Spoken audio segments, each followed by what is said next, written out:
આજે આમ જોવા જઈએ તો અત્યારે લગભગ આપણે બધા રાજકોટમાં એકઠા થયા છે ત્યારે સૌ પ્રથમ તો ગુજરાતના તમામ નાગરિકોને, પત્રકાર મીડિયા મિત્રોને તમામને મારા જય દ્વારકાધીશ, જય શ્રી કૃષ્ણ. આમ તો લગભગ અમે ઘણા સમયથી ખેડૂતો માટે લડતા આવ્યા છે, ખેડૂત માટે મહેનત કરતા આવ્યા છે. ખેડૂતોના હકની વાત હોય, ખેડૂતોને જ્યાં અન્યાય થતો હોય ત્યાં દરેક જગ્યાએ લડ્યા છે. પછી એ કોઈ પણ ક્ષેત્ર હોય, કોઈ પણ પક્ષ પાર્ટી હોય, દરેક જગ્યાએ ખેડૂતોના હિતમાં કેમ સારું થાય એવું કરતા આવ્યા છે. ત્યારે આજે અમુક બાબતો મારા ધ્યાનમાં છે જે ઘણા સમયથી હું એ અમુક બાબતો, અમુક ષડયંત્રો હતા એનું જે કલેક્શન કરતો હતો ને તમામ મુદ્દાઓ છે એ આજે પબ્લિકની સામે લાવવાનો સમય યોગ્ય દેખાઈ રહ્યો છે મને.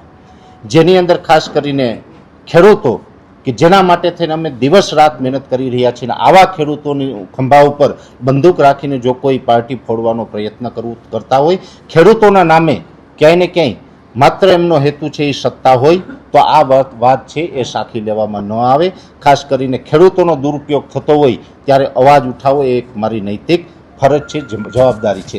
ત્યારે ઘણા બધા મુદ્દા એવા છે જે આપની સમક્ષ મૂકવા માગું છું, જેમાં ખાસ કરીને જોવા જઈએ તો આપણું ગુજરાત અને ભારત દેશ છે, આમ તો ખેતી પ્રધાન દેશ છે. ખેડૂતને આ ભારત દેશની અંદર જે જગતનો તાત કહેવામાં આવે છે, ભગવાન પછીનું બીજું સ્થાન છે એ આપણા દેશનો ખેડૂત છે. જે ખેડૂત છે એ દિવસ રાત, ઠંડી હોય, તડકો હોય, વરસાદ હોય, સતત પોતાના ખેતરમાં કામ કરી અને અનાજ, કઠોળ, શાકભાજી વગેરે ઉત્પાદનો લાવીને દેશ અને દુનિયાને પૂરી પાડે છે. એવા આ દેશના ખેડૂત ટોટલ ઓલ ઓવર ભારત દેશની અંદર લગભગ 18 કરોડ ખેડૂત ખાતેદાર છે, જેમાંથી ગુજરાતની અંદર 56 લાખ ખેડૂત ખાતેદાર છે કે જેમની સીધી ડાયરેક્ટ 7, 12, 8 નીકળે છે. અને આનો જે પરિવાર છે એ લગભગ ગુજરાતની જે વસ્તી છે એ મતદાનની અંદર 50% કરતાં પણ વધારે મતદાન ધરાવે છે. આવા ખેડૂત પરિવાર છે જે સતત આ દેશને મજબૂત કરવાનું કામ કરી રહ્યા છે. એની સાથે ક્યાંય છેતરપિંડી થઈ રહી છે અને આ છેતરપિંડી કરી રહી છે આમ આદમી પાર્ટી.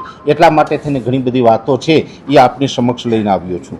એટલે ખેડૂતો છે એ હંમેશા એમનો વારંવાર વોટ બેંક તરીકે જ ઉપયોગ કરવામાં આવ્યો છે. અને આ કેવી રીતે? જેની અંદર જોવા જઈએ તો ખેડૂતોના આમ જોવા જઈએ તો અલગ અલગ ઘણા બધા પ્રશ્નો છે. ઘણા બધા પ્રશ્નોના માટે થઈને અમે પણ લડતા આવ્યા છે. ત્યારે જોવા જઈએ તો લગભગ આમ આદમી પાર્ટી વિસાવદરની અંદર ચૂંટણી જીતી, એ જીત્યા પછી પણ છેલ્લા 1 વર્ષથી સતત અમે માર્ગદર્શન આપતા આવ્યા છે કે ભાઈ વિસાવદરની અંદર જીત્યા છે તો વિસાવદરના ખેડૂતો માટે કમસે કમ એવા કામ કરીને બતાવો જેથી કરીને ગુજરાતભરની અંદર આ સંદેશ લઈને પાર્ટી આગળ વધી શકે. પણ નહીં, માત્ર ને માત્ર અન્ય જગ્યાએ કેવી રીતે છેતરપિંડી કરી અને આપણે સત્તામાં આવી શકીએ આ સિવાય બીજો કોઈ હેતુ રહ્યો નથી. હંમેશા માટે જોવા જઈએ તો જ્યારે પણ આમ આદમી પાર્ટીના નેતા, એમાં પણ ખાસ કરીને વિસાવદરના ધારાસભ્ય છે, એ ચૂંટાયા પછી સતત એક જ કામ કર્યું છે, સોશિયલ મીડિયાનો ઉપયોગ કરવો, એઆઈનો ઉપયોગ કરવો અને ખાસ કરીને સત્તા પક્ષને ગાળો આપવી. સત્તા પક્ષને ગાળો આપવાથી ખેડૂતોનું હિત નથી થવાનું. ખેડૂતોનું હિત કરવું હશે તો ગ્રાઉન્ડ ઉપર કામ કરવું પડશે. ખેડૂતોના મૂળ મુદ્દાને સમજવા પડશે. ખેડૂતોનો ક્યાંય ગુમરાહ કરી, ખેડૂતોને ઉશ્કેરી અને જ્યાં જરૂર ન હોય ત્યાં પણ ખોટા આંદોલન કરવા માટે પ્રેરવા અથવા તો આંદોલનના નામે રાજકીય રોટલા શેકવા આ ખેડૂતોનું હિત નથી.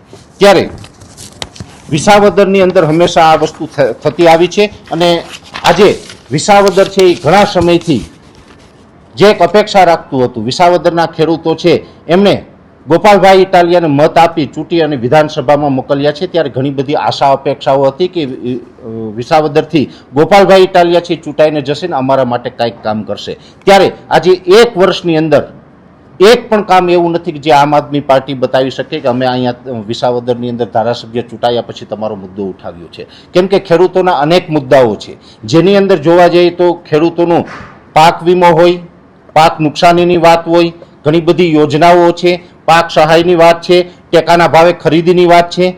આ તમામ બાબતો છે એ વિધાનસભાની અંદર રજૂ કરવી જોઈએ. આવી વખતો વખત મેં આમ આદમી પાર્ટીને પણ ભલામણ કરેલી કે આમ આદમી પાર્ટીના 5 ધારાસભ્ય છે તો 5માંથી કોઈ એક ધારાસભ્ય તો કમસે કમ મારા ગુજરાતના ખેડૂતોનો અવાજ ઉઠાવે, મારા ગુજરાતના ખેડૂતોનો અવાજ બને અને વિધાનસભાની અંદર જઈ અને જે મૂળ પ્રશ્ન ખેડૂતોના છે આ મૂળ પ્રશ્ન વિશે વાત કરે. પણ નહીં, મૂળ પ્રશ્ન વિશે વાત ન કરવી અથવા તો સોલ્યુશન ન કરવું, એ મુદ્દો ભટકાવી અને ક્યાંય ને ક્યાંય ખેડૂતોને ગુમરાહ કરી ઉશ્કેરવાનું કામ જે કરી રહી છે આ વસ્તુ મને યોગ્ય નથી લાગતી.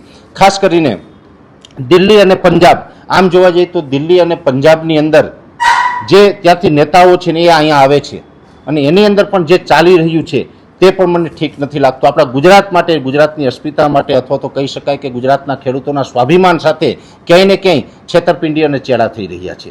ત્યારે હું આપને જણાવું, આમ જોવા જઈએ તો બોટાદની અંદર ગયા વર્ષે કડદાકાંડ થયો હતો.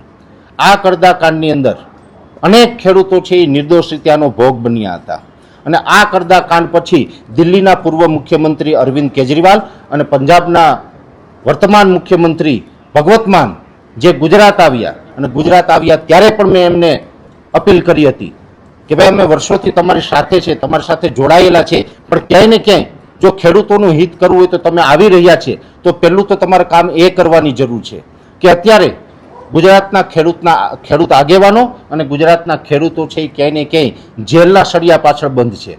તો આ લોકોને કેવી રીતે આપણે છોડાવી શકીએ, આ લોકોને માટે આપણે કેવા સારા વકીલોની વ્યવસ્થા કરી શકાય, આ એક ખાસ કાળજી રાખીને આ મુદ્દા ઉપર કામ કરવામાં આવે.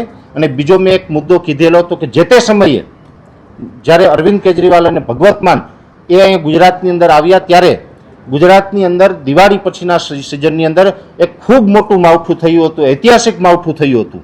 જો કે એ માવઠાની અંદર ગુજરાતના ખેડૂતોને ઘણું બધું નુકસાન થયું હતું. એ જે કુદરતી આકાશમાંથી જે આફત વરસી હતી એ આફતને કારણે અનેક પ્રકારનું જે નુકસાન થયું, આમ જોવા જઈએ તો હું હવામાન નિષ્ણાંત તરીકે ઘણી બધી માહિતી વેધર વિશેની આપતો હોય છે, વરસાદ ક્યારે આવશે, માવઠું ક્યારે આવશે વગેરે, જેની અંદર ખાસ કરીને જ્યારે વરસાદ પડવાનો હતો એ પૂર્વે જે વરસાદી સિસ્ટમ આવતી હતી ત્યારે મેં મીડિયાના મારફતે જાણ કરી હતી કે આ માવઠું થવાનું છે અને આ માવઠાને કારણે ગુજરાતના ખેડૂતોને 10 થી 12,000 કરોડ રૂપિયાનું નુકસાન જશે. એટલે આ ઐતિહાસિક નુકસાની હશે. 10 થી 12,000 કરોડ રૂપિયાનું નુકસાન જાય તેવી ભીતિ હતી ને એ પછી માવઠું થયું, ગુજરાતના ખેડૂતોને નુકસાન થયું.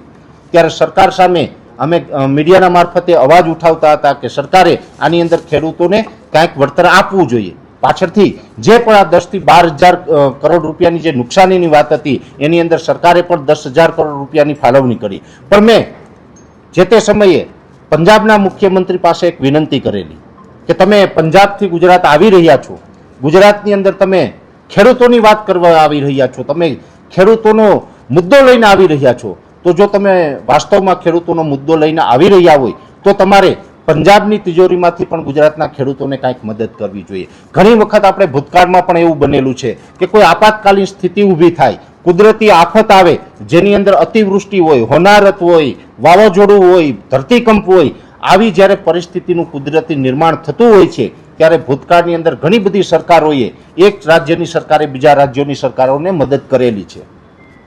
એટલે પંજાબની સરકાર છે એ પણ ત્યાં આમ આદમી પાર્ટી સત્તામાં છે, તો મેં કીધું હું ભાજપને તો કહું પણ સાથે સાથે તમને પણ કહું કે તમે જ્યાં સત્તામાં છે ત્યાંની રકમમાંથી પણ તમે ગુજરાતને મદદ કરો ને ગુજરાતના ખેડૂતોને કાંઈક પણ 1,500, 2,000 કરોડ, 3,000 કરોડ જે પણ બની શકે તે તમે આપીને ગુજરાતના ખેડૂતોને મદદરૂપ થાવ.